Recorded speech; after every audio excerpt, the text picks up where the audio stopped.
గార్లదిన్నె మండలం కల్లూరు అగ్రహారం పొలాలలో ఒక విద్యుత్ పోల్ పైన డీపీని ఏర్పాటు చేయడం జరిగింది. ఈ పోలు ఎప్పుడు నేల కొరుగుతుందా అనే విధంగా ఒక సైడ్కు వాలి ఉన్నది. మామూలుగా ఇక్కడ చూడొచ్చు, మనం ఇక్కడ చూసినట్లయితే ఒక పోల్ కనిపిస్తుంది మనకి.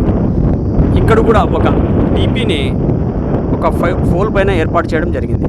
కానీ దానికి ఇరువైపులా సపోర్టివ్గా పోలులు ఏర్పాటు చేయడం జరిగింది. కానీ ఇక్కడ ఎందుకు అలా సపోర్టుగా పోల్ ఏర్పాటు చేయలేదో అర్థం కాలేదు. కానీ ఇది ఒక్కసారిగా నేల కొరిగితే నిత్యం రైతులు తిరిగే చోటు ఇది. ఇక్కడ నేల కొరిగితే డీపీ రైతులు ప్రాణాలు కోల్పోయే ప్రమాదం చాలా ఉంది. వెంటనే విద్యుత్ అధికారులు ఈ సమస్యను పరిష్కరించి రైతులకు అండగా నిలవాలని రైతులు కోరుతున్నారు.